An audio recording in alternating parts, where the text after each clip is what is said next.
everyone, I'm Athena Critiques, and today I'll be discussing the Korean reality dating show Better Late Than Single. So I'll be going through the people that were in the show as well as the relationships which blossomed during them, and I'll be saving the most dramatic ones for last. Sang-ho-shi didn't seem like he was much interested in dating at all. He just seems like he was chilling out for most of it. I liked that he was himself and he didn't really change much, but when they were doing the transformations at the beginning, I didn't really like the kind of fat phobia that was kind of instilled of like, oh, you can only get a girlfriend when you lose weight. And similarly with one of the female contestants. And it's like, no, like you can be chubby and lovable, you know, you don't have to lose weight just for someone to love you. That's literally insane. You know, after the transformation and before, like he looks good either way, and it's his intentions that matter most. I think he probably could have tried harder with the girls. Like, he seemed completely disinterested and oblivious at the beginning with Jisoo-shi. And he also could have got some tips from the Japanese teacher about how not to act on dates. She obviously wasn't too interested in him after their one, so maybe he could have asked, like, oh, what could I do next time to make it better? Or, like, just some tips I'm sure she would have been able to give him. Yeah, I'm quite surprised at how nonchalant he was about everything. He honestly just seemed like he just wanted to be on TV, eat some nice food, talk to some new people, and just chill out. And like, fair enough. But it also just didn't give us much drama, unfortunately. Next up, we have Hyun-kyu-shi, who is a very intense man. So he's very straightforward and honest, very open about his feelings. He wears his heart on his sleeve, and he is quite the yapper, as seen through his, like, 2-hour conversation with Jisoo-shi. It was crazy. Everybody was like, what on earth were you talking about for so long? He's operating at full speed ahead and needs someone to rein him in, rather than Jisoo-shi, who is also quite intense and emotional sometimes. I feel like he'd need someone more calm and collected.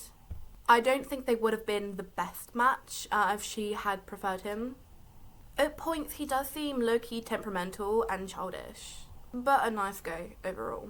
Personally, if I was Jisoo-shi and I had the choice between the two, based on personality, I probably would have gone for Hyun-kyu-shi, just because he's more emotional and passionate, and you really know like where you stand with him. His line about like, oh, I'm here to like go on dates, not to make friends, was so tone deaf. Like, saying that in front of the people that are like trying to have a conversation with him, and he's like, oh, I'm not here to like make friends with you. Kind of hilarious though, I can't lie. So moving on to Seung-li, he says that he really likes Jisoo-shi, but he also seems indifferent a lot of the time. Like, during their convos, he doesn't seem that switched on. Also, his drinking battle on the double date was so childish. And he even ended up ignoring his own date, who he was supposedly trying to impress.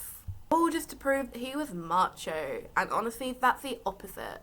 I wasn't sure that I liked him very much here, but he has grown on me around episode 9, where he seemed a bit more expressive. Although I have to say, he did majorly mess up when Jisoo-shi was like, oh, do you remember what we talked about on a secret date?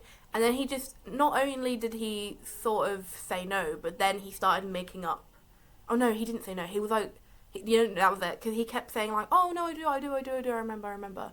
But he obviously didn't. And she was like, oh, what was it then? What did we talk about? And then he just starts making up stuff. He's like, oh yeah, you talked to me about this. And she was like, no, I didn't. And like, what was the point in that? Like, surely if you didn't know something, you could just be honest and say, I'm really sorry. I know it's like an important conversation. Maybe could you possibly have it with me again? And that would have been much more preferable. I feel like she wouldn't have got so mad if he just said that. But instead he like insisted. Also, in that scene, he keeps, like, joking around with her, but he can clearly see, right, that she's frustrated. Why would you continue to do that with somebody that's upset? Wouldn't you just try to, like, calm down and apologise? Maybe he felt, like, bad and embarrassed for not remembering, but that was really not the right reaction. In his defence, I guess he was tipsy in the first conversation, and it was a few days ago. He might not have thought it was too important, like, he might have kind of be thinking, oh, like, I like this girl, so I don't really mind about all these like things that's going on with her because I can deal with them, but like it's still an important thing, you know, and something happened to her, and if you really like that person, then you should remember, and you should know how it will affect them, and how it can affect your relationship. That's just not something that you can just, like, boop, out of your mind, like, at your convenience. And this is really hurtful to Jisoo, obviously. You know, like, she shared something really personal with somebody that she cares about, and obviously you'd think that they'd be bothered to remember it, but obviously not. And then him joking around when she got upset is just like the cherry on the cake of do not trust this man, do not pick him.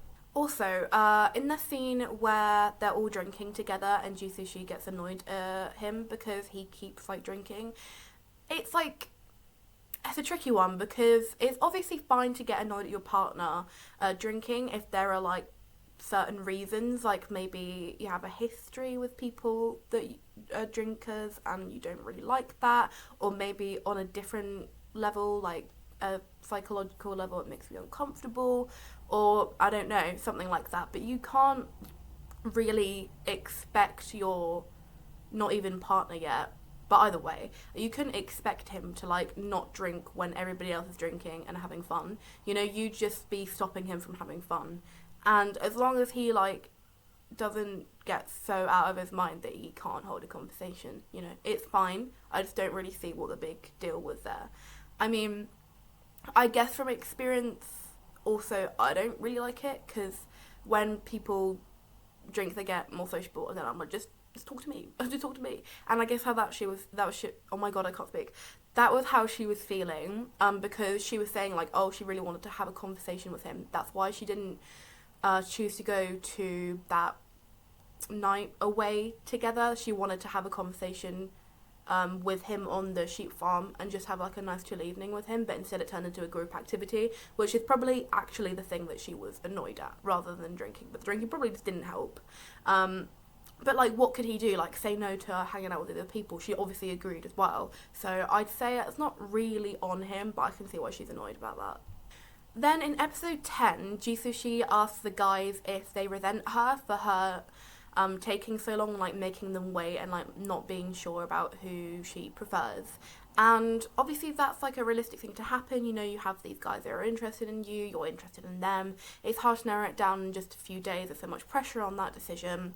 And immediately Hyunkyu, she is like, no, like, I do not resent you at all. I really like you. It hasn't bothered me. We're literally fine. You did nothing wrong. And she's, like, very clearly relieved and like, oh, like, okay, good, thank you. And then Sang-ho-shi was kind of like, he just didn't really care. He was like, yeah, no, I don't hate you. Fair enough. You aren't that invested, to be honest. You're only a thing at the beginning, really.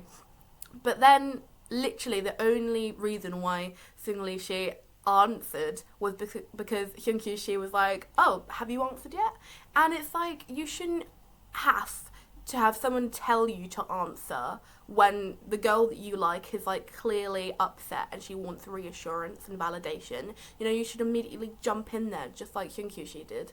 It's just ridiculous. If somebody reacted like that to me, or didn't react like that, then I'd be like, what the hell? Like, do you not like me? Are you annoyed with me? Yeah. And then I'm pretty sure she even started crying, and he just, like, was not bothered. He was just like, and I was like, if you like her, that would, like, affect you emotionally. You'd want to be like, oh, don't cry, it's okay, I don't feel like that, you shouldn't feel bad because we're fine.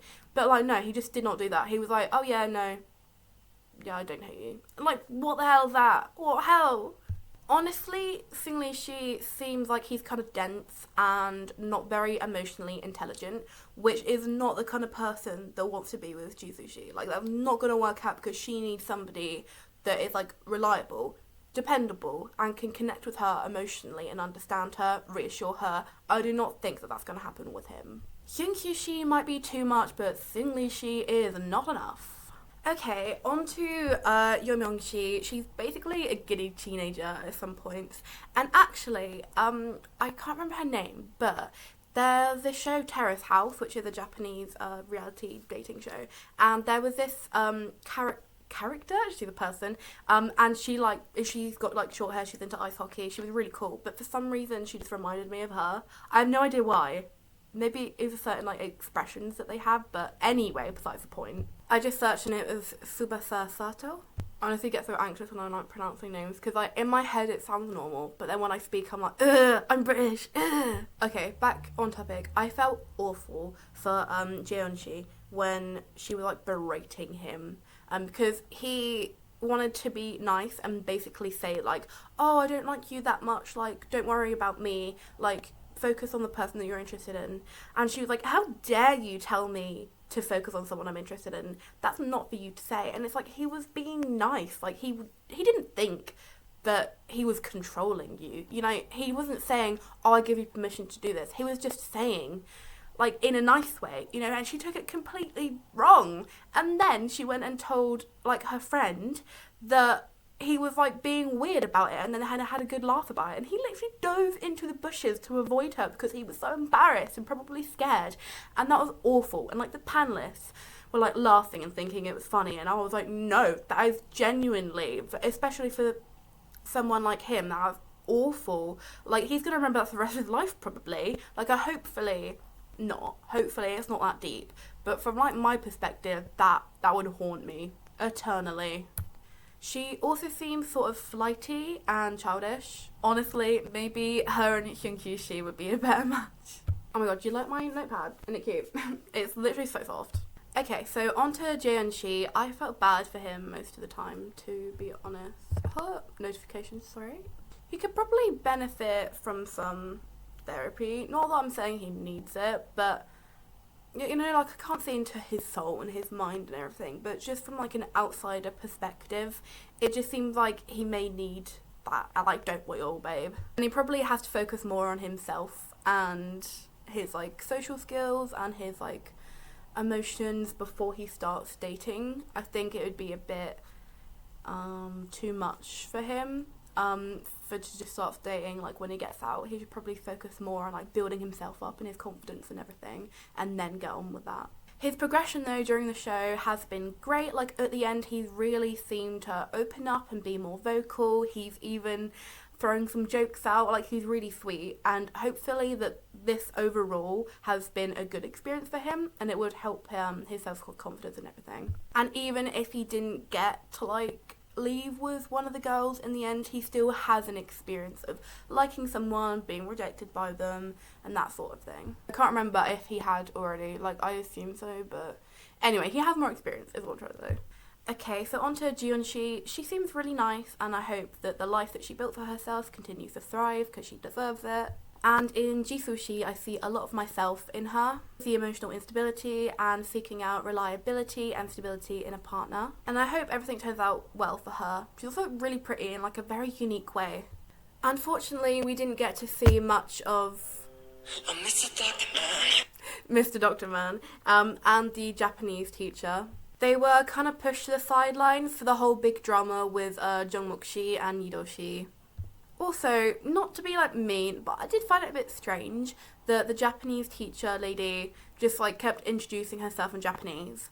Like maybe she just wanted to like show off that she could speak. Yeah, oh my god, I'm reviewing this show right now, and then I'm also reviewing a Japanese show, and I was like, of course you would introduce herself in Japanese because she's Japanese.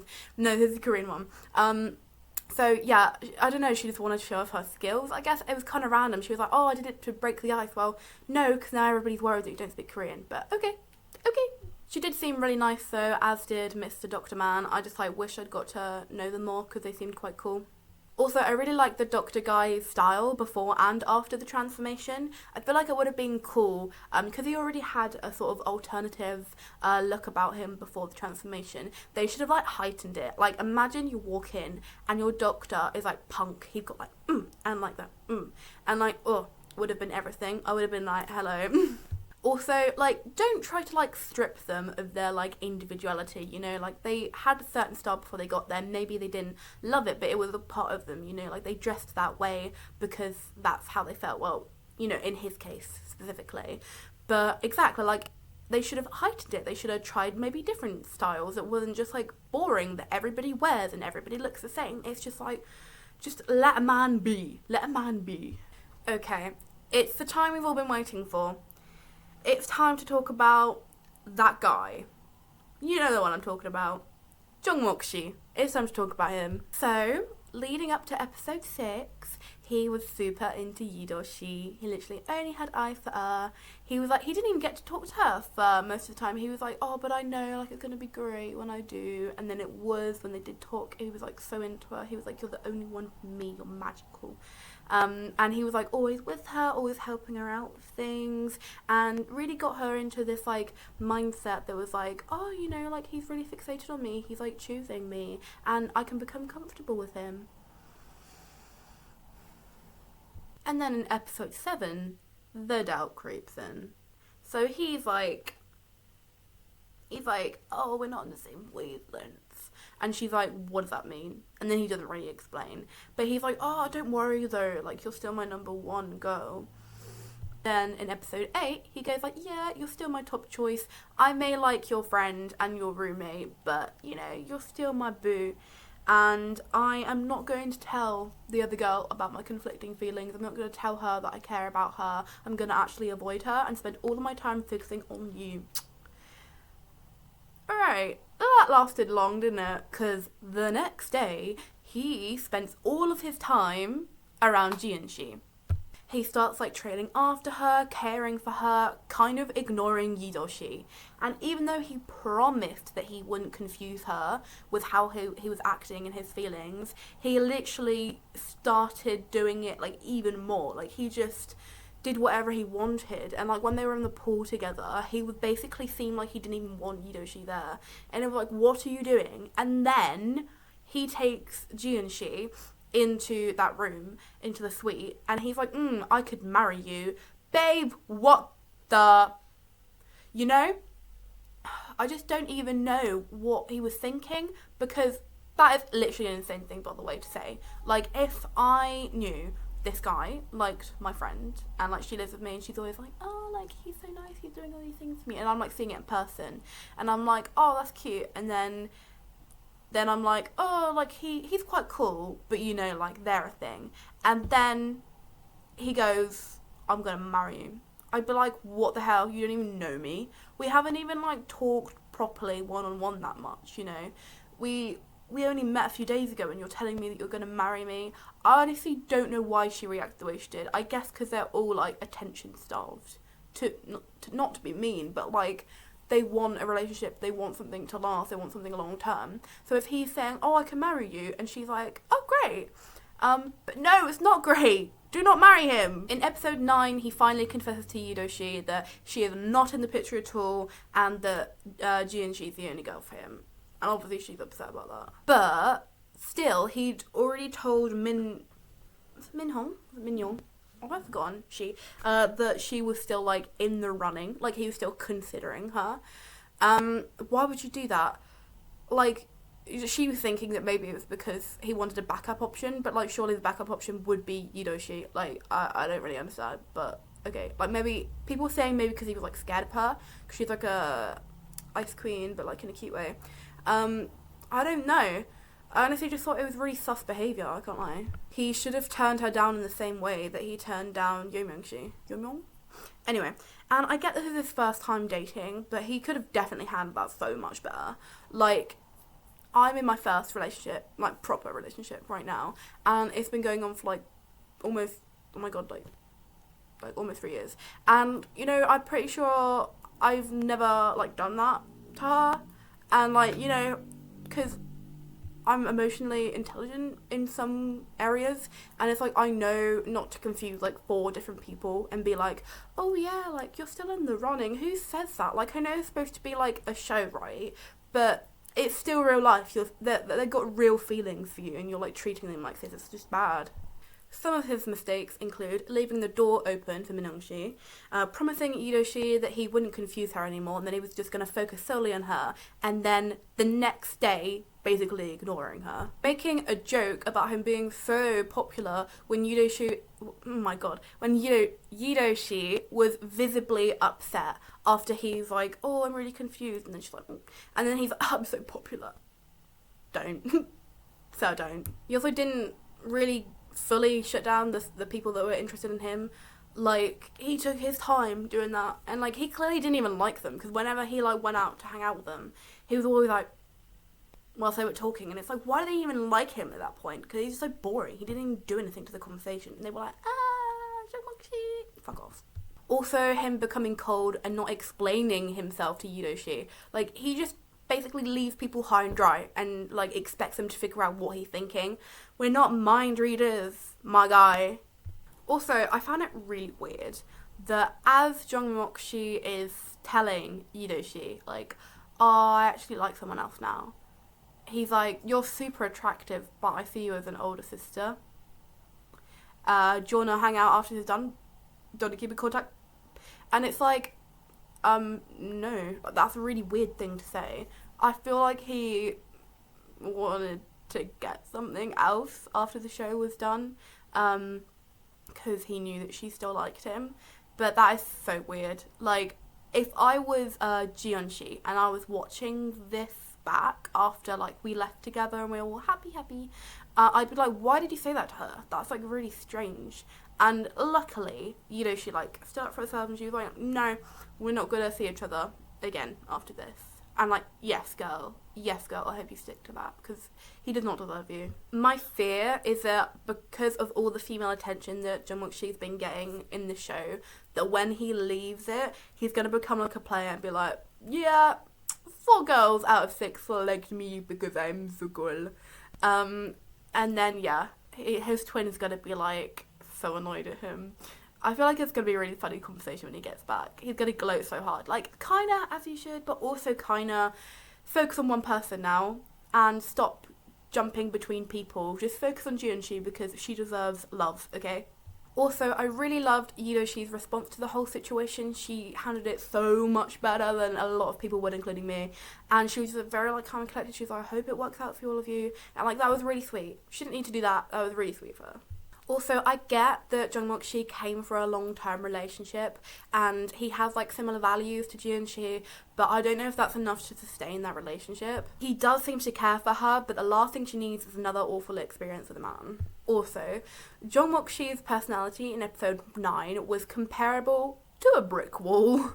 Jiyeonshi drove that conversation, all of the conversations, and she was hella girl bossing, like she was doing everything, and he was just stood around and responding like, Honestly, watching him was the most boring thing ever. Like, I know that somebody can, like, you can like them and they might not, like, do much to deserve that liking, and you still like them anyway, but honestly, from the outside watching it, it's just like, why do you even like this man? Also, the panelists keep saying, like, is this okay? Oh my god, is this okay? For them to, like, stay overnight and start kissing. It's like, yeah, like, what did you expect them to do? Not kiss till they left the show? Okay. Like, I'm sure in their experiences, they started kissing the person that they fancied, like, pretty soon on. So I don't know why they're acting like, oh my god, they're kissing on TV. Like, yeah, they are. And you literally orchestrated this because you gave them a bed for the night, like a place outside of the main area to stay, just the two of them. What did you think was going to happen? They were going to play charades and then he was going to sleep on the sofa? It's not exactly scandalous. Like, with me and my girlfriend, like, we kissed probably, like, the second time we met, and then she stayed over for a few nights the second time we met. And it's like, yeah, that just kind of happens. That's how life is. That's how the cookie crumbles. I know it's a bit different, maybe, in certain countries, but, like, you know, we all kind of roll that way. Well, you know, not everyone does, and not everywhere does. But still, like, other Korean shows have done more, and, like, they haven't said, oh my god, is this okay? You know, like, just don't be dramatic with it. Just don't be dramatic with it. I don't know why they've really had to be panelists for the show as well. Like, I love Ingukshi, but like I was so happy to see him because watching him in Hello Monster, hello. But, you know, I feel like they weren't really necessary. They didn't really add much. I feel like they could have just had the show without the panelists, to be honest. Okay, so just like a personal thing here, I'm just gonna add in my, I don't even know what we call this, like a rating, whatever the hell. So as for the person that I would most like to get to know more, because we didn't get to know him that much, was the doctor guy. Don't know his name, Mr. Doctor Man, whoever he is, I would like to know him more. The person that had the most development was Jaehyun Shi. He did really good throughout the show, and you can really see the stark difference between his like interview at the start and then how he's acting at the end. Personally, I find the most attractive to be Yido-shi and Jisoo-shi. I'd say the coolest people are Min-hong-shi and Ji-yeon-shi, and the best personalities romantically would be Hyunkyu-shi and Yido-shi.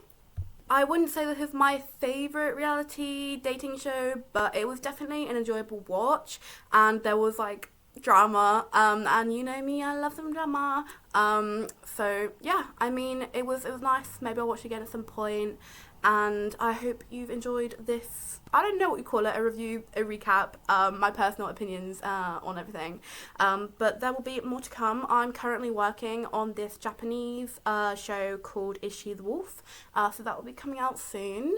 I also would really like to go back over the Singles Inferno seasons. I think that might be interesting to do a little review on, see what I think on like a rewatch. So yeah. Obviously, these people that were in the show are real people with real lives, real feelings, and so like no hate should be passed on to them, not by me, not by anyone. And I'm not saying all of these things to like personally attack them. I'm just saying, as we've seen them through the show, like as they've been that's how they've been represented, and that might not be true to who they are and how they've acted in a lot of scenes. It might have been cut up in a way to make them look a certain way. I'm not saying that the producers were nefarious or anything, I'm just saying for drama purposes. So I wouldn't say that I know anything about these people, it's just how they've been represented in the show. And yeah, obviously I hope everybody's relationships work out well. I hope people continue to grow. I don't have high expectations for the turnout of the two couples, but I could be surprised, and there might be a wedding soon to come, and I guess we'll all wait and find out. Okay, I hope you enjoyed, and I will be back with more reviews very soon. Goodbye.